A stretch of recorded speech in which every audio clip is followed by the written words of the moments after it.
Assalamualaikum warahmatullahi wabarakatuh. Waalaikumsalam. Shalom, Om Swastiastu, Namo Buddhaya. Salam Indonesia Raya, salam kemanusiaan. Sebelumnya mengucapkan banyak terima kasih untuk tuan rumah. Tadi siapa Pak?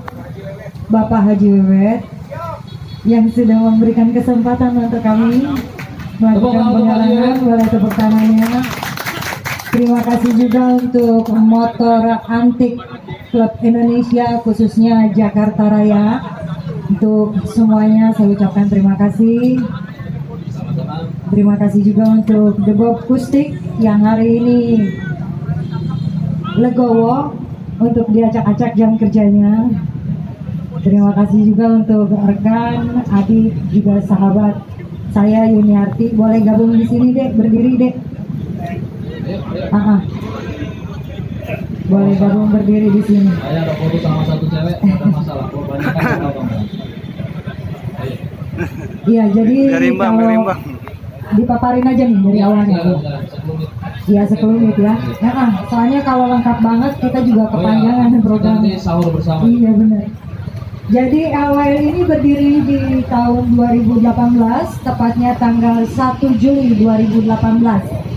Menginjak tahun ketiga, kami sudah melakukan pelayanan terhadap 75 anak yang berkebutuhan khusus, berpenyakit berat dan berlatar belakang keluarga tidak mampu, juga 5 orang dewasa. Untuk tanggap bencana sendiri di tahun 2018 sudah meliputi Palu, Lombok, Makassar, Tsunami Banten.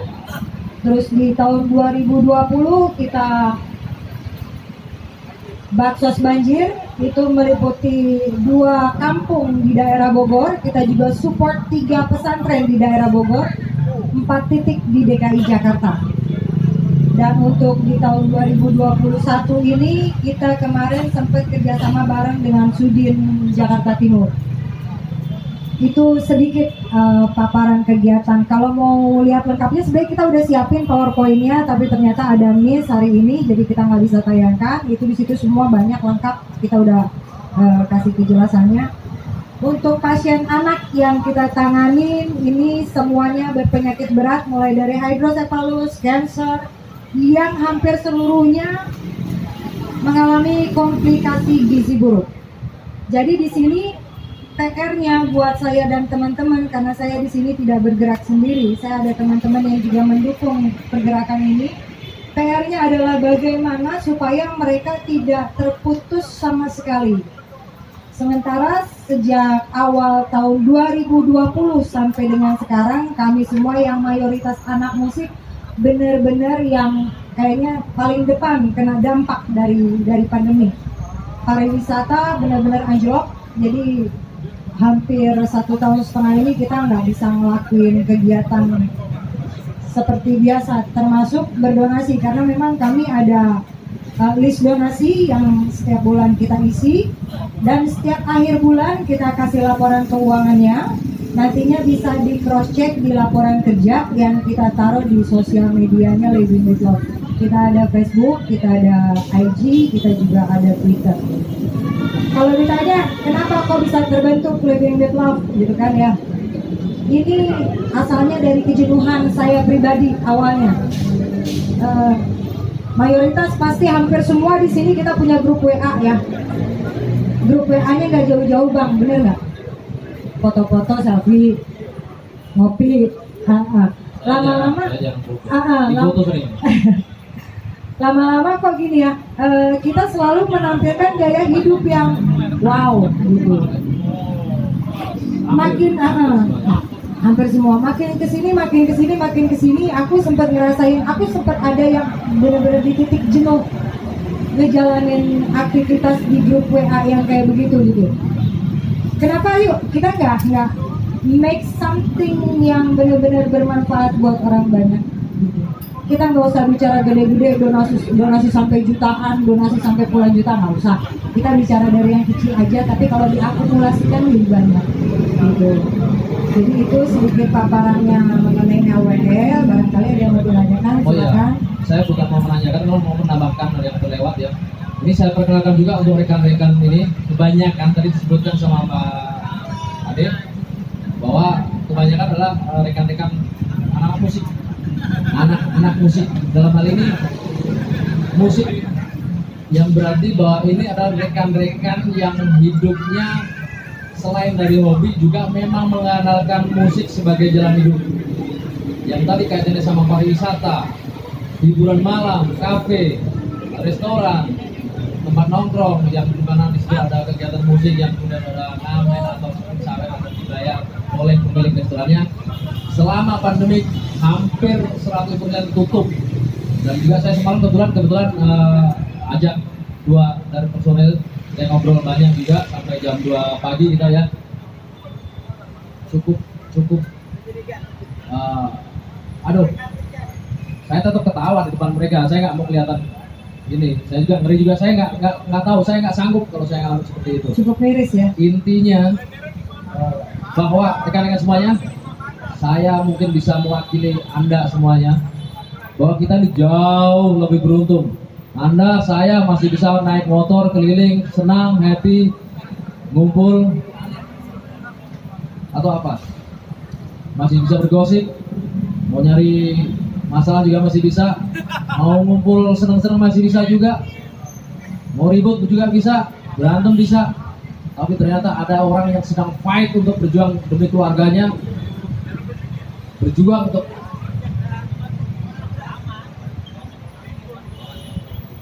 gak usah bicara tentang orang lain. Mereka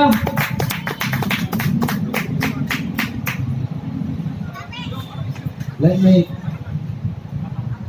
ngomong tentang lu ya. Ini bocah 19 tahun, baru tahun kemarin mungkin dia bantu orang tuanya nguruk karena rumah orang tuanya selalu kebanjiran tiap tahun di daerah Yon Air. Saya paham banget karena saya bujangan, saya ngontrak di situ. Baru kelar, kemudian dia saat itu mungkin juga masih happy karena bisa bermusik nyaman, adem dari saweran. Tapi begitu terpukul oleh pandemik, dia modal tertutup seketika, dan dia harus survive. Dia punya tanggungan, dia punya orang tua, dia punya tanggung jawab. Saya juga baru tahu, saya pikir dia hanya ngamen di sini. Dia pamit jam 2, bang saya mau balik. Ngapain besok masih siang lagi? Enggak, besok saya ke pasar. Sorry. Ternyata dia ngamen di pasar. Saya pikir juga di pasar kayak gini juga depan. Enggak loh, enggak. Dia keliling di pasar. Gila loh, sanggup gak kita? Sanggup gua kayak gitu? Gila, kagak. Udah pulang kampung gua macul. Itu juga punya sawah. Intinya mereka saja sekarang mereka mengalahkan waktu mereka untuk ngamen hanya untuk living with love, bahwa mereka juga pengen berbagi. Sejelek apapun yang sedang mereka alami, mereka ternyata masih ingin berbagi. Berpulang kepada Anda, apakah ingin lebih baik dari kemarin untuk berderma atau masih akan sibuk dengan perbedaan-perbedaan? Saya kembalikan pada Anda. Hidup Aceh. Mudah-mudahan dimengerti maksud saya. Ingin tetap dengan perbedaan-perbedaan, dengan masalah, dengan konflik, dengan segala teknik bengek yang gak ada mutunya, atau tetap kita besarkan masjid dengan kerendahan diri, tapi kita punya diri. Itu saja. Mohon dilanjutkan. Iya, saya lanjutkan lagi. Anda pasti nggak tahu yang paham yang terakhir. Jadi saya lanjutkan tadi ya. Bulan lalu saya sempat punya wacana untuk memangkas beberapa anak yang ada di dalam pelayanan Living with Love. Sekarang ini ada 18 anak dan hampir seluruhnya menderita komplikasi gizi buruk. Jadi kalau berat badan mereka belum stabil, dokter nggak bisa ambil tindakan apa-apa, sekalipun hanya untuk cabut selang sonde. Selang sonde itu selang yang dimasukin lewat hidung, masuk ke lambung untuk mereka makan dan minum. Jadi kalau berat badan mereka belum cukup, selang sondenya nggak bisa dicabut. Itu hal ringan, hanya selang sonde. Apalagi buat anak-anak yang harus melakukan operasi.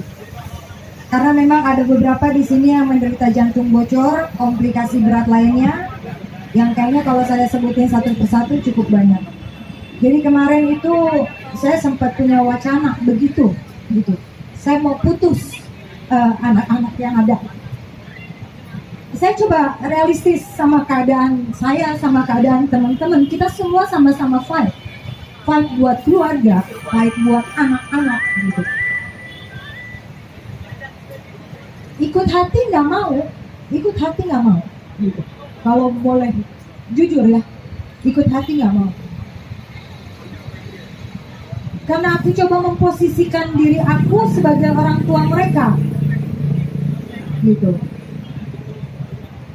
Jadi sempat aku ungkapin wacana itu, terus nyun Japri secara pribadi, dia bilang, "Kak, lu serius mau diputus?" Dia bilang. Terus aku bilang, "Ya mau nggak mau deh, kita harus realistis sama keadaan." Jadi 3 bulan terakhir ini kita cuma makanin simpenan uang kas sebelum-sebelumnya. Yang kita sendiri masih deg-degan kira-kira 3 bulan ke depan atau 4 bulan ke depan mereka masih kepenuhi nggak kebutuhannya? Kita masih bisa beliin mereka obat nggak? Kita masih bisa kirimin mereka susu nggak? Jadi mohon maaf banget kalau tadi ini berkaitan juga dengan tadi di awal acara, kalau saya sempat bicara agak keras mengenai memohon supaya bangkit berdiri. Saya termasuk orang yang sangat cinta tanah air saya. Saya cinta tanah air saya. Bangsa lain tidak punya negeri cantik kayak ini.